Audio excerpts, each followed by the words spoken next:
Football tactics have played an important role in the sport ever since its inception. From the earliest days of the game, teams have sought to gain an advantage over their opponents by using various tactics and strategies. The way that teams set up on the pitch, with players assigned to specific positions and roles, has evolved significantly over the years, and the formations that are popular today are very different from those that were used in the early days of the sport.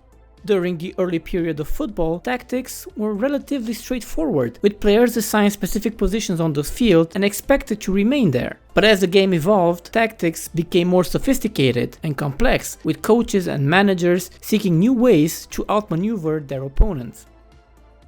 One thing we have to mention is the distinction between formation and tactic. A formation refers to the way that a team sets up on the pitch with players assigned to specific positions and roles. The formation that a team uses can have a big impact on the way that they play, as it determines the overall shape and structure of the team.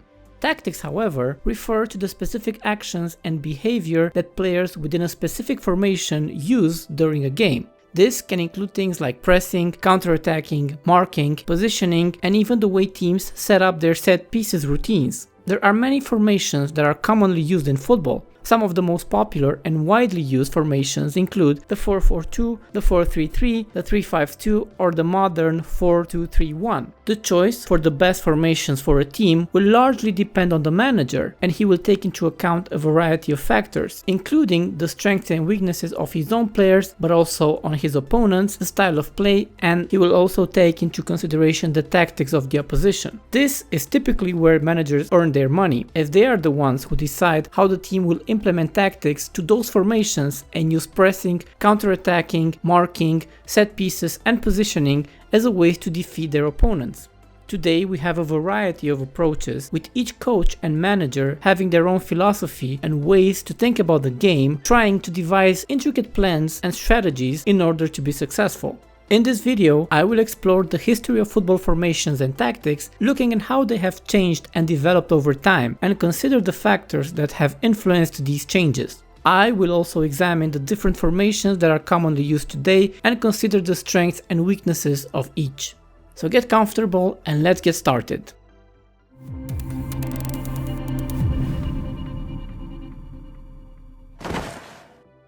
In the early days of football, the 2-3-5 was the most popular formation. This was used by many teams in the late 19th and early 20th century. This formation consisted of 2 defenders, 3 midfielders, and 5 forwards, and it was designed to offer a strong attacking threat with very little concern about the defensive part. The logic was that if you can score at least one more goal than your opponent, you would be able to win. Ironically though, the first ever international fixture was a 0-0 draw between Scotland and England, despite both teams having 5 strikers each on the pitch.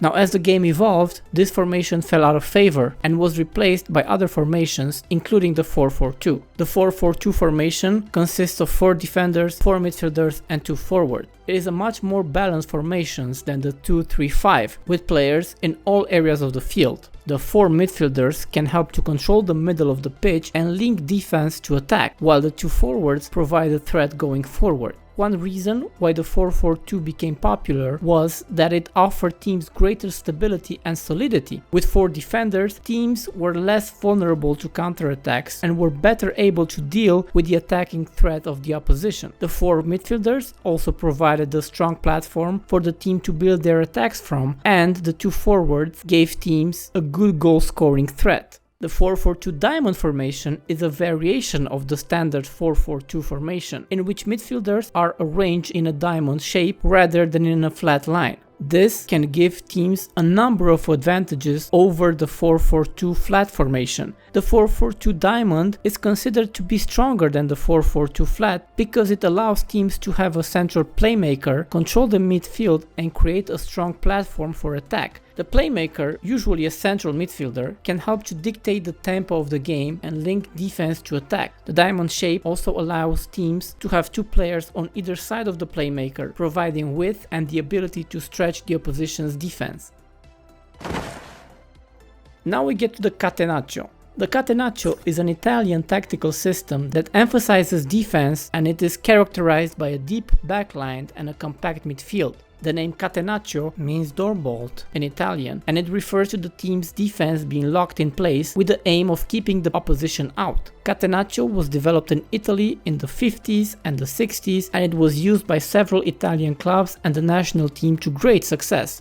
The system relied on a strong and organized defense with a sweeper playing behind 2 or 3 man-marking defenders. The midfield was compact, with players looking to win the ball back quickly and launch counterattacks. The forwards were expected to press the opposition's defense and to drop back and defend when necessary. The Katanacho system typically involved the use of a 1-3-3-3 formation, with a team lining up in a similar shape on the pitch. The defense would consist of a goalkeeper and 3 defenders, with 1 sweeper playing just behind them. The midfield would have 3 players and the attack would have 3 forwards. While the 1-3-3-3 formation was the most common formation used in the Katanacho system, some teams also used a variation of this formation, including the 1-4-2-3 or a 1-5-2-2, depending on their specific tactics and the strength of their players.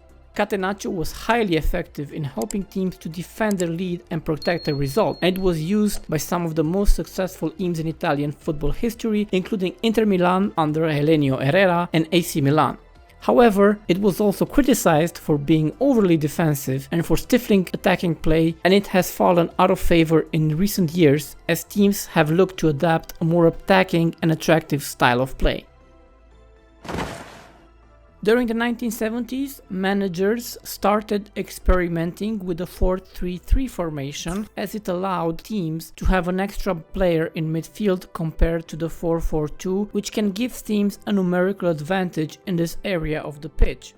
Now, the midfield is one of the most important elements of football, as it is the area of the pitch where the ball is contested most frequently, and it is where the battle for possession and control of the game is often won or lost. The midfield links defense to attack, and it is the transition space of everything. The 4-3-3 helps teams control possession and build attacks, as they have more options in midfield.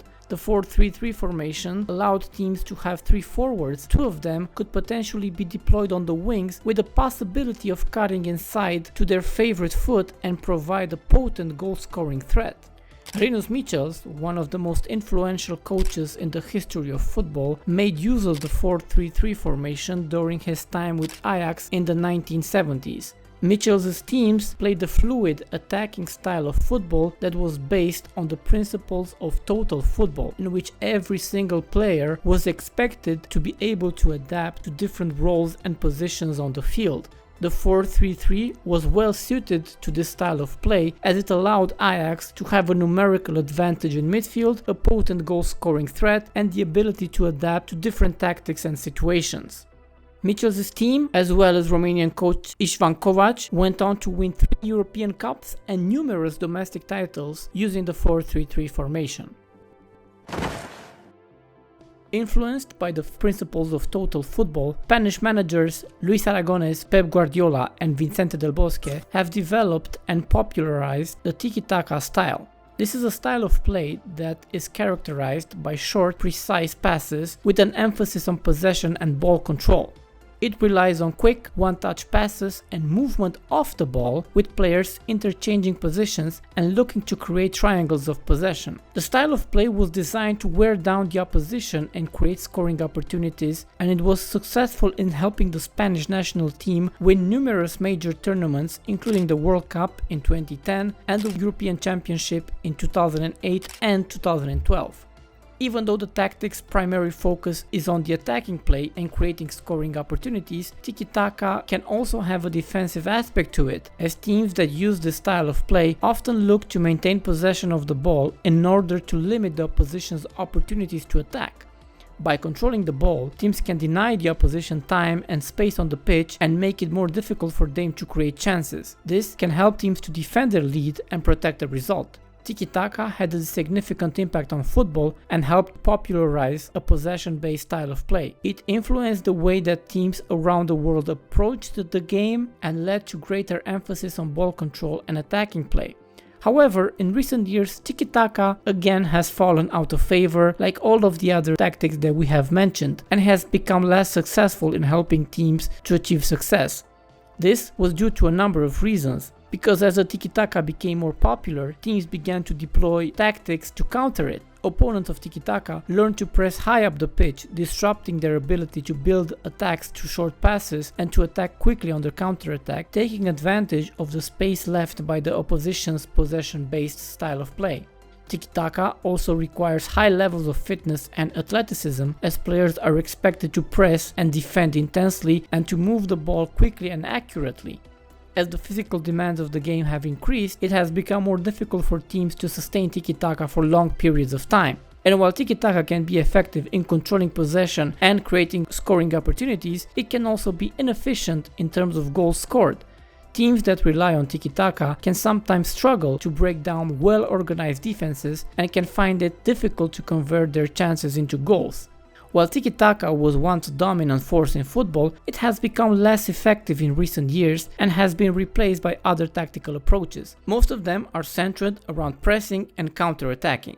Nowadays, teams press aggressively to try to win the ball back as quickly as possible after they lose possession. Teams also press high up the pitch in an attempt to disrupt the opposition's build-up play and force mistakes, allowing them to counter-attack quickly. Pressing requires high levels of fitness and teamwork, and it has become an increasingly popular tactical approach in recent years.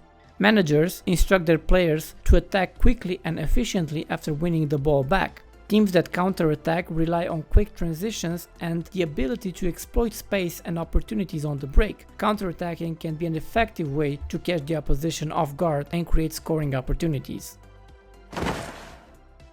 In conclusion, football formations and tactical approaches have evolved significantly over the years, and the way that teams set up on the pitch and play the game has changed as a result.